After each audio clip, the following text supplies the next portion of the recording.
falar sobre Ralph Wallerstein. Ele que nasceu em 1930, é um pensador norte-americano que vai desenvolver uma teoria sobre o sistema mundial. Inspirado em Karl Marx, que diz que há duas classes sociais em luta na sociedade. Essas classes sociais são a burguesia, dona dos meios de produção, e o proletariado, que só tem a oferecer a sua força de trabalho. Ele vai usar essa teoria de Marx para dizer que acontece algo similar no âmbito das nações. Existem as nações ricas, desenvolvidas, o primeiro mundo, que detêm os meios de produção, que detêm as tecnologias, que detém ou controla o sistema econômico planetário mundial, que explora a mão de obra e os recursos naturais da periferia e da semi-periferia. As nações centrais, desenvolvidas, ricas, dentro da semi-periferia, que é os países em desenvolvimento, e as nações pobres. A semi-periferia está ali no meio termo, seria como uma classe média. Não é nem rica, nem consegue controlar o mercado mundial, o sistema capitalista, mas também não é tão pobre quanto as nações da periferia, que só tem a oferecer os seus recursos naturais da agricultura e de minérios para o sistema econômico. Mas o sistema econômico não funciona sem a exploração tanto desses recursos naturais, agricultura, pecuária e minérios, quanto sem a mão de obra barata que tem a oferecer a periferia, sendo periferia. Então, essa globalização do sistema mundial, econômico mundial capitalista, inicia-se no século XVI.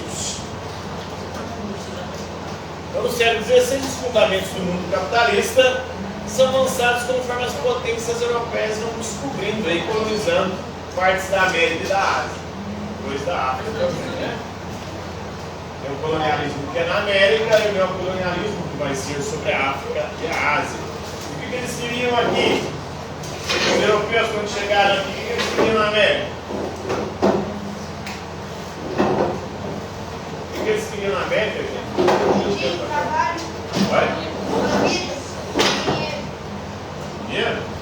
Estavam em busca de riquezas naturais, metais e pedras preciosas, e depois começam a usar a mão de obra da população americana e depois africana de forma escravizada ou barata, para assim produzir mercadorias que pudessem ser exportadas para a Europa, gerando lucros para as nações europeias.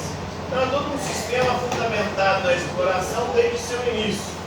Desde seu início na colonização, o chamado capitalismo comercial, depois do industrial, as indústrias, com a Revolução Industrial na Inglaterra, precisam de matéria-prima, que também vem da periferia do mundo. Matéria-prima, minérios, matéria-prima da agricultura, da plantação de alimentos, da pecuária, produção de carne. Tudo isso vem da periferia do mundo. E eles vão garantindo a lógica da reprodução do sistema. Tanto que em 1750 começa a Revolução Industrial na Grã-Bretanha. A Revolução Industrial continua explorando a matéria-prima das indústrias, geralmente vem da periferia, comprada a preço de banana, e depois eles vendem os produtos industrializados supervalorizados para os colonizados. Se mudam de forma exorbitante, né? Então eles querem a periferia, a semi-periferia para quê? Para pegar recurso natural, usar mão de obra barata e depois transformar em mercado consumidor das mercadorias industrializadas caras.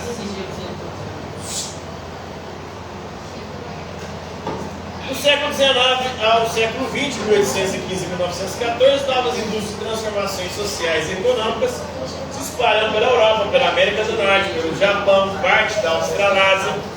Países dessas regiões aí formam o centro do sistema econômico moderno. Então, sendo os países ricos, a burguesia dos países é o quê? Estados Unidos, Europa Ocidental, o Oeste Europeu, Japão e Austrália, né? Esse é o centro, essa é a burguesia. O resto é sempre periferia. O Brasil é sempre periferia desse sistema econômico mundial. Os países africanos, os países pobres do planeta, né, parte da Ásia também, é a periferia. Em 1867, Karl Marx publicou o primeiro volume da Obra do Capital, focando aí as tendências exploradoras do capitalismo. A exploração dá tanto do homem sobre o homem, e o comunismo para Marx seria a superação dessa exploração do homem sobre o homem, quanto de nações sobre nações, países sobre países. Então, quem faz com que os países ricos sejam ricos? Os ricos. Os pobres. Os pobres são explorados para enriquecer eles. A partir do século XX, o desenvolvimento do comércio global, com novos estados e antigas colônias se integrando aí ao sistema do capitalismo global. As nações que se integram formam a cima e periferia.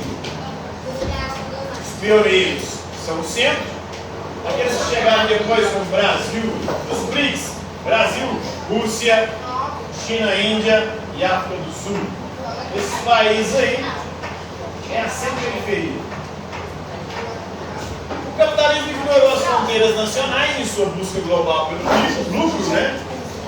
Conforme sua riqueza e influência cresceram, eles desenvolveram um sistema mundial de exploração, integrado e baseado na lógica do mercado, do lucro, transformando tudo em mercadoria, tirando a sua mais-valia da exploração das nações pobres, periféricas e semi-periféricas. Esse sistema explora os recursos naturais e a mão de obra das nações pobres, dificultando o seu desenvolvimento. Depois, teóricos brasileiros como o Fernando Henrique Cardoso vai criar em cima disso aqui a chamada teoria da dependência. Então, esse sistema de exploração cria das nações periféricas um sistema, uma relação de dependência, uma relação que não nos deixa sair da nossa situação e circunstância de subserviência. Então, mesmo se a gente quiser se esforçar, a gente nunca vai conseguir chegar no patamar das nações ricas, porque há sempre uma exploração, um sistema que perpetua a riqueza. Tinha que unir todos os países periféricos e parar de fornecer matéria-prima para eles, e parar de fornecer mão de obra barata e parar de comprar os produtos caros deles. Se isso acontecesse, aí eles morreriam de fome lá e a gente conseguiria, ou daria para poder construir relações mais igualitárias, mais justas e equitativas entre os países periféricos e semi-periféricos.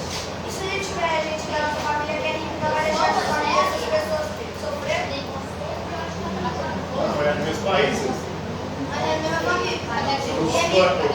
A galera não está lá, na verdade eles Ah, mas Dubai, beleza. não. Dubai é semi-periferia. É um país produtor de petróleo, É rico demais. é rico, mas não é um país que controla a economia e o sistema econômico mundial. É uma semi-periferia, aí tem muitos ricos, mas também tem exploração. Ali tem a galera pobre, inclusive indiana, a galera de muitos lugares do mundo ali da Ásia, trabalhando lá de forma quase escrava. Né? Então esse sistema explora os recursos naturais e a mão de obra das nações pobres, dificultando o seu desenvolvimento, perpetuando o seu atraso econômico. Então por que a gente é atrasado? Não é porque a gente é preguiçoso, é porque tem um sistema que drena os recursos. Ele até deixa com que os países tenham algum grau de desenvolvimento. Mas o sistema é de tal forma que a maior parte dos lucros da riqueza produzida vai para eles. O que sobra vem para a gente. Vem para a gente a migalha. Uma migalha que pode aumentar com o tempo, não é um jogo de só zero, enquanto eles ganham a gente se pode. A gente tem algum benefício nisso, mas sempre a conta gotas. Esse benefício, quanto eles, é de forma exponencial. Tanto que a riqueza do mundo se concentra nas mãos de 1%, mais de 50% da riqueza 50% da riqueza mundial, é nas mãos de 1% da população mundial. Então são 8 bilhões de pessoas no mundo. Esses 8 bilhões, 80 milhões de pessoas detêm mais de 50% da riqueza mundial. Então esse é o estágio global de desenvolvimento do capitalismo, chamado globalismo ou globalização. Esses padrões globais de riqueza e desigualdade se reproduzem nesse sistema. Só para terminar aqui. O sistema mundial moderno está baseado em um agrupamento de nações como se elas fossem classes sociais, do burguesia e proletariado. E resulta em desiguais relações econômicas e comerciais entre as nações. As nações da periferia seriam o proletariado. Não tem poder nem posse, não tem poder econômico. O que eles têm é uma base econômica limitada e a maior riqueza deles é a agricultura, a pecuária, os minérios, a mineração. E é isso que eles oferecem às nações, tanto a centro, periferia e do centro, que eles têm que oferecer commodities, produtos básicos, primários. São produtos baratos. Depois eles importam já industrializados esses mesmos produtos que foram usados para poder fazer celular, computador, carros, aviões.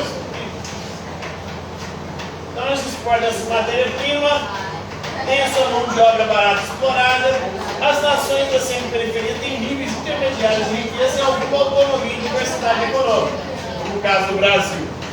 As nações do centro são as ricas que exploram o mundo inteiro.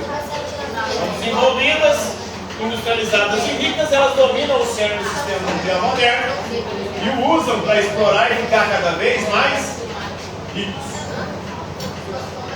Enquanto a gente fica tendo os nossos níveis de riqueza e desenvolvimento aumentando a conta gotas. Numa perspectiva precária em relação ao sistema mundial. Uns exploram o meio demais e têm condições de vida cada vez melhores, enquanto outros melhoram as suas condições de vida de forma muito pouco significativa, na medida que o tempo passa. Compreenderam aí o Emanuel Wallerstein? Uma dúvida? Muita coisa. Tem Narnia e Varinha. Então por hoje é isso aí, galera.